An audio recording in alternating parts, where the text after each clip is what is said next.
Bismillah ar-Rahman ar-Rahim, alhamdulillah, wa salatu wa salam ala rasulillah, amma ba'd. Now when we speak about purification of the soul, that's a very long topic in this discussion. There's so many different dimensions of it, so many different ins and outs of purification of the soul. We talk about the general concept, the ancient understanding of it, the modern day application of it, where we live, our lifestyles, the society, the modern world in which we're in, and all of the different, endless, countless means and ways of spiritual defilement.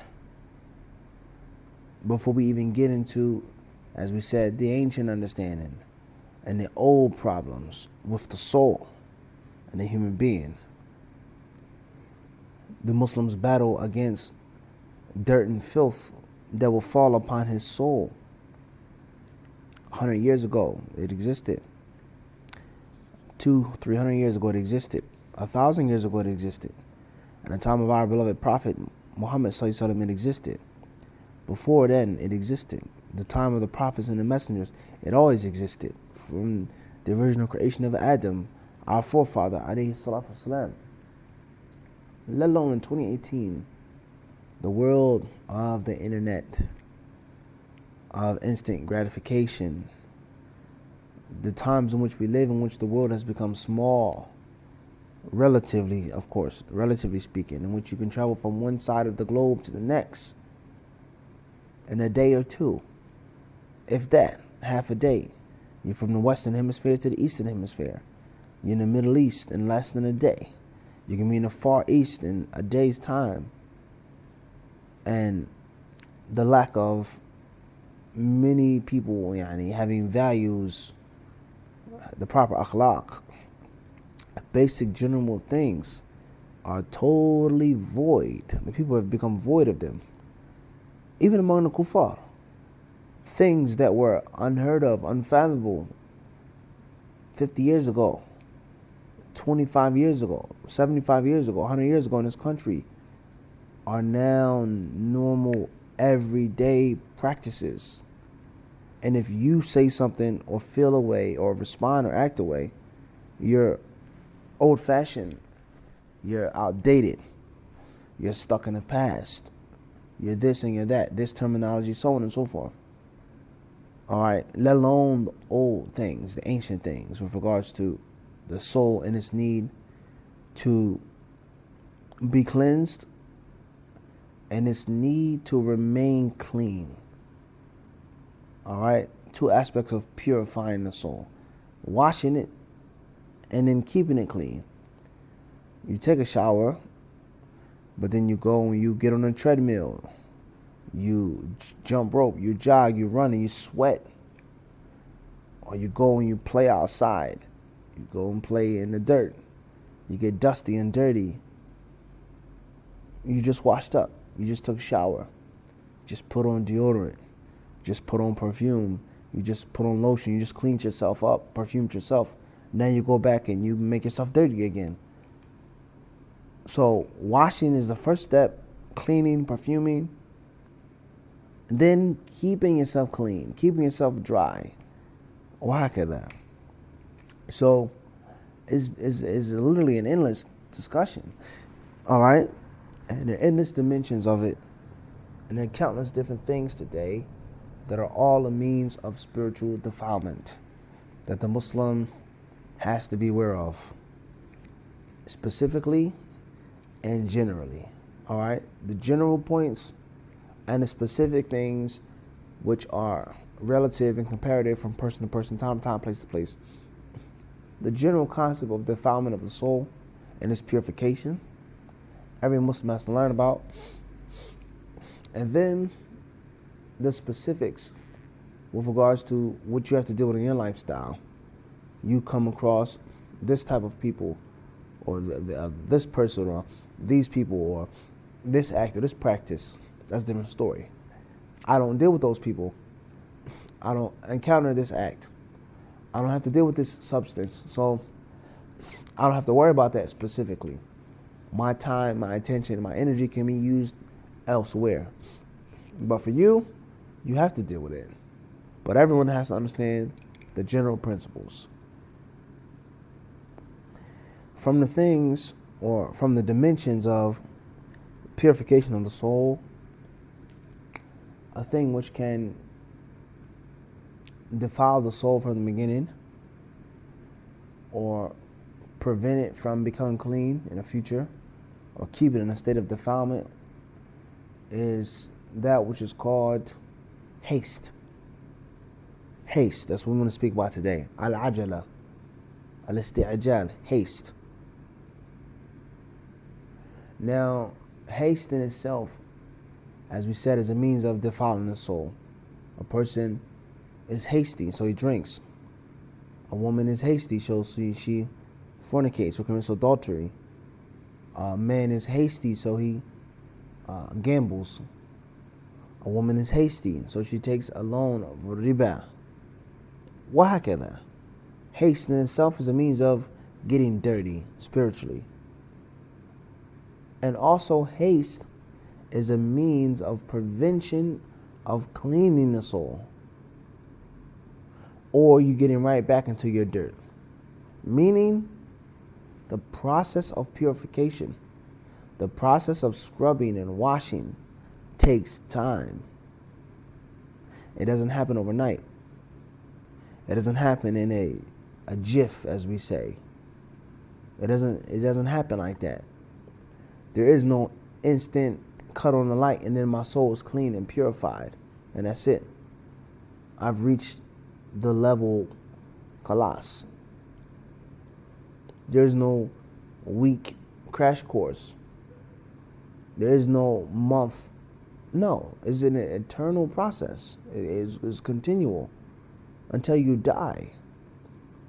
So we said that haste can cause you to fall into something which is originally a means of defilement of the soul. That's clear. We gave examples for that. And now we're talking about the actual learner, the salik, the one who's on the path, the Muslim, the student of knowledge, the righteous, pious Muslim sister who's trying to do the right thing from the things which will prevent her from reaching her goal, from the things which prevent him from cleaning himself spiritually, is haste, being hasty, and not having the necessary sabr. Haste also pertains to another very, very extremely, if not probably the most important dimension of purifying the soul, which is ad-du'a, calling upon Allah subhanahu wa ta'ala, invoking Allah, asking Allah, begging Allah. So, one of the ways of reaching enlightenment and purification of the soul is dua. One of the ways of you not bringing your dua to full fruition is haste. You being in a rush. You being in a rush. I made dua, nothing happened. I'm trying to purify my soul and do the right thing. It's not working. How long have you been doing it, sister? How long have you since when have you stopped smoking? She says a week, and it didn't work. A month. How long have you been wearing the hijab? She says 2 years. I'm still embarrassed when I go outside. I still feel ashamed. People look at me. People make fun of me. Men stare at me. I hear women talking about me in a line. I sweat. I'm hot. My body, I pass, I faint. And you only been wearing a hijab for 2 years. You have to have sabr. You have to have patience. And the same applies to the beginning and the end, which is your connection to Allah Azza wa Jal, the one who purifies the souls. Being hasty, always being in a rush. So that's what we want to speak about right now today, bi'idhnillahi subhanahu wa ta'ala, specifically from the dimension or from the aspect of one's connection to Allah. Asking Allah, begging Allah. Asking Allah to give you something and asking Allah to take that thing away from you. Asking Allah to protect something from happening to you prevent something from happening to you, or removing that thing if it already has befallen you. So with regards to purification of the soul, we said there is haste. Haste in general, and specifically haste regarding making dua to Allah subhanahu wa ta'ala. That's what we want to talk about right now. That's what we want to get and benefit and learn from our teacher, Ibn al-Qayyim rahimahullah ta'ala, who is considered to be, in this course, on these classes that we've been taking, he is our primary physician, our primary source of health care when it comes to the soul and its purification. Ibn al-Qayyim rahimahullah ta'ala, he's our go-to man, our go-to guy for our spiritual enlightenment. Ibn al-Qayyim rahimahullah, Allah have mercy on him, he says, ومن الآفات التي تمنع ترتب أثر الدعاء عليه أن يستعجل العبد ويستبطئ الإجابة فيستحسر ويدع الدعاء وهو بمنزلة من بذر بذرا أو غرس غراسا فجعل يتعاهده ويسقيه فلما استبطأ كماله وإدراكه تركه وأهمله. He says, from the problems or from the things which cause a person not to get the full effect, the full-fledged benefit of dua, is for the slave to become hasty. From the things, he says, not the only thing, there are others, but from the things, from the reasons behind a slave not getting the full power and effect of dua, he says it's a slave's haste. And a slave always looking at the answer and the response, Allah responding to his dua, is something that's slow. It's too slow. It's too cumbersome. It moves like molasses. It never comes. The purification of the soul never comes. The enlightenment never comes. I've been doing it. I've been studying. I've been learning. I've been practicing. I don't feel the benefit. Person is hasty. He says, so therefore, the slave is hasty. He looks at the answer, so his dua, as something that is extremely slow, if not non-existent.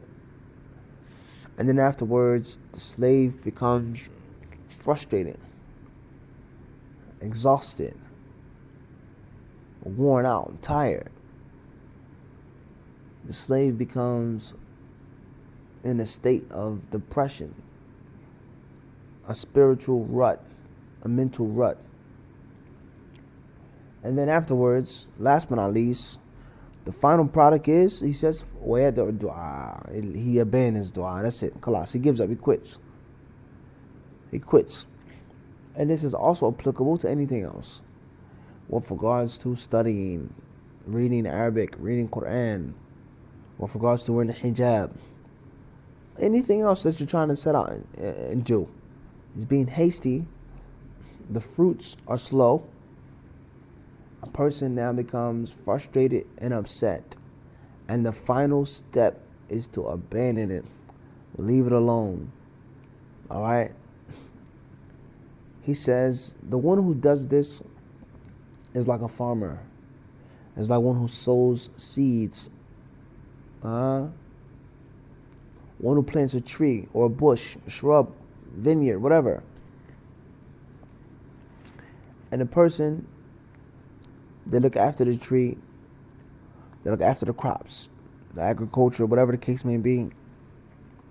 They give it water. He says, يَتَعَهَدُهُ. They look after it. Alright. Supporting the tree, supporting the shrub, making sure that the seeds are lined correctly. The earth is, one digs into the earth deep enough water, sunlight, keeps weasels and foxes and crows and grasshoppers and locusts, these different things which destroy crops and eat crops. He keeps all of these things away, makes a gate, encloses it, whatever he or she has to do to keep the plant from being having a stunted growth. He says, but when it takes too long, it hasn't reached the level that he wants it to reach in the time that he wants it to reach, he leaves it alone. He abandons it. He quits. I.e., Ibn Qayyim is saying the person's haste prevents him from reaching the full bloom or the full blossoming. It prevents him from getting the harvest. And all of that hard work, painstaking work, bending over in the garden for those hours, sweat, getting stuck by this thorn, getting bit by this ant, this insect, this mosquito. All of the hard work that you put forth goes to waste. It is of no good anymore because you didn't have the necessary patience to follow through on your efforts. And just because it took longer than you wanted, or what you thought, or what you supposed, it doesn't mean that it's not going to grow. It doesn't mean that. Ibn Qayyim, he says, وفي صحيح البخاري من حديث أبي هريرة أن رسول الله صلى الله عليه وسلم قال يستجاب لأحدكم ما لم يعجل يقول دعوت فلم يستجب لي. It states in Sahih Bukhari that Abu Hurairah radiallahu anhu narrated, the Messenger of Allah sallallahu alaihi wasallam said, the dua of one of you will be answered. He says the dua of one of you will be answered as long as one isn't hasty.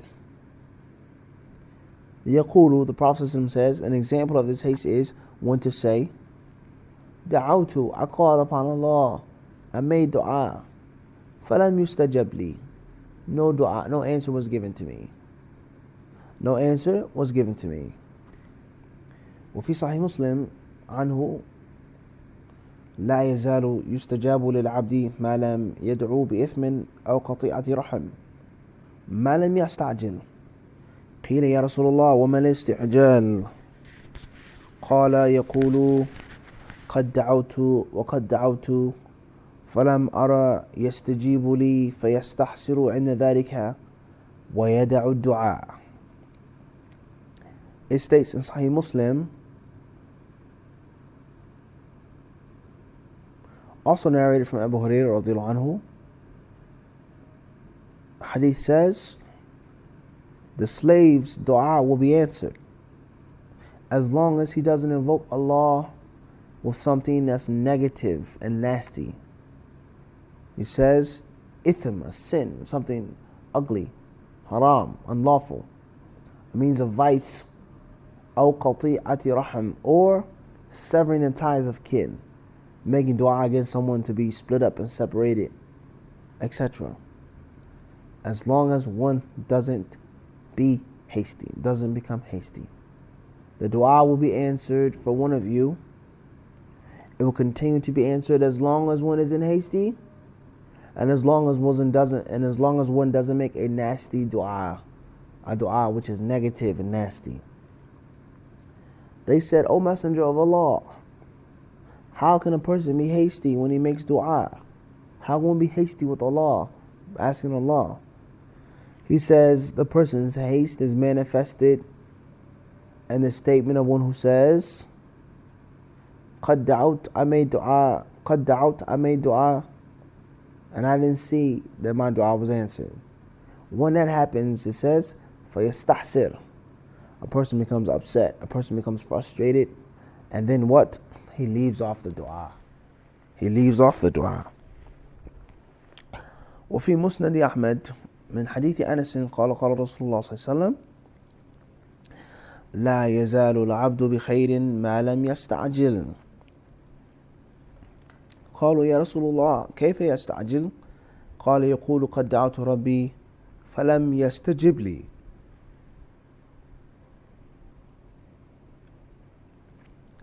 It states in the Musnad of Imam Ahmad rahimahullah, reported by Anas bin Malik radiallahu anhu, the Messenger of Allah alayhi salatu wasalam said, he says, لا يزال العبد بخير. He says the servant will always be upon good. The servant will always be in a good state as long as he or she isn't hasty. How can a slave be hasty, O Messenger of Allah? They asked. He says, the Prophet ﷺ responded, قَدْ دَعَوْتُ رَبِّي, I invoked my Lord, I made dua to Allah, but He didn't answer my dua. He didn't answer my dua. So we have three narrations here. First is by Abu Hurairah and Sahih Bukhari.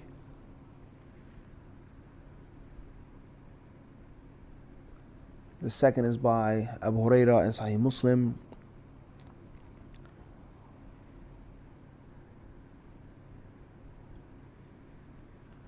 And the third is by Anas ibn Malik radiyallahu anhu in the Musnad of Imam Ahmad.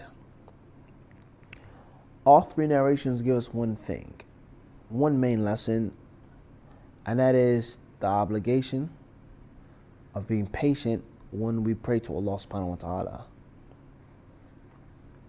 The obligation of not rushing and not hurrying in the purification of the soul. That which we're trying to do regarding cleaning ourselves and keeping ourselves clean spiritually is not a process that is done in a day or 3 days or 7 days or a month. It's something that takes time. It's something that takes effort. It's something that you have to get a end or some type of end goal or time period out of your head. You have to remove it. And you have to ask yourself or say to yourself, and you have to make yourself realize that there's no rush. Because if I die in a state of me fighting myself and trying to purify myself, but I didn't get it done 100%, alhamdulillah.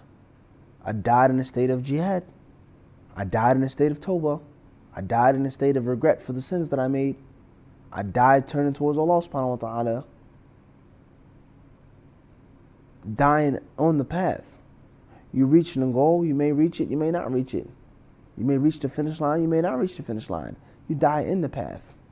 You continue to move, continue to fight. What Allah has decreed for you when it is made to happen, that's not your job, that's not your business. And it's a very important principle when it comes to studying, learning the deen. One of the most common problems that I've seen among the aspiring students of knowledge, the younger brothers and sisters, they are hasty. A year goes by, 2 years go by. We don't have this, we haven't done this, we haven't completed this, I still can't read this right, I still can't do that right. Forget the fact that you may be doing something extremely wrong. There may be a major glitch, a major crack in your frame of your systematic study, or you may not have no systematic study, or you may not be consistent or persistent. Forget all of that. The sheer fact that it's only been a year, akhi. It's only been 6 years. Some people study one thing for 10 years. Longer than that, be patient. Don't be in a rush. Don't be hasty. So, if this is the concept of your relationship with Allah Rabbul Alameen, who has the ability to do anything and everything when He wills, subhanahu wa ta'ala. Wallahu ala kulli shayin qadir.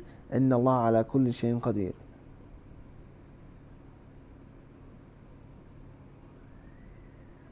Allah has the ability to do all things. Allah says be, and there it is. If that's the case with Allah, and you have to have patience with Allah, making dua to Him, what do you think is the case regarding having sabr with yourself, your family, your children, your companions, your friends, the human beings who may want to give you something, but they can't? It's beyond their reach. Let alone human beings are actually stingy and selfish. Let alone the fact that we forget about ourselves. I'll conclude this discussion with it was a documentary in which they were looking at the lifestyles of some very wealthy people in the world. Very wealthy people in the world. And certain third world countries. And the person then commented on the documentary by saying, look at these wasteful people. They're spendthrifts. They're extravagant. Look how much money they waste, how much money they throw away, how much food they have and how little food they eat. All of the flashy pomp and glitter and the gold and all of this and all of that. Look how extravagant they are. Why there's so many starving people in the world, etc. And a person responded to the comment by saying, you're hypocritical. You're a hypocrite. Look into your car, your house. Look at your clothes, your wallet. How many things do you have that you don't need? How wasteful are you? How much do you eat and drink that you don't need? How much food is in your refrigerator that you don't eat? How much food is in your cabinet that you never ever eat? Years go by. You have cans that you never ever eat. Stuff goes rotten in your refrigerator. Things are frozen solid, stuck to the freezer. You have a deep freezer of meat. How much jewelry do you have? Accessories, phones, video games, etc. do you have? And the only difference between you and these kings and princes and these rich people is that they have a bigger bank than you. They have more spending power than you. They have millions and billions of dollars and you don't. And if you did, you would spend the same and waste the same and be extravagant like they are. And if you compared your extravagance, your spendthriftness and your wastefulness to theirs, it's no different except for the amount of money. That's it. It's a very profound statement. If you think about your own nafs and how stingy you are, how hasty you are, but how slow you are oftentimes in helping people and doing things for others. Yet, you feel this need of entitlement in which you demand something from Allah and He has to give it to me. He has to make it come true. Let alone the other manifestations of dua being answered. It doesn't just have to be something popping in front of your face. So just stop and think about that now.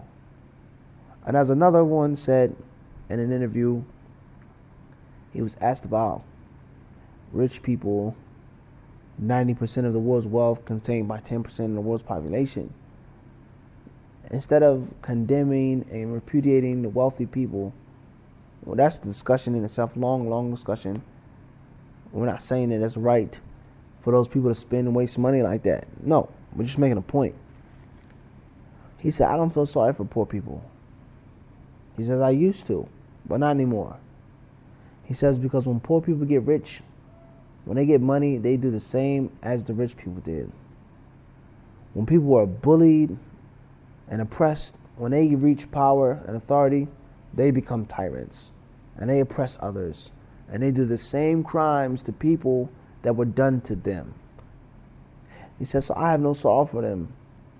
They're no different than the rich, wasteful, oppressive people, except that they don't have money. So just stop and think about that.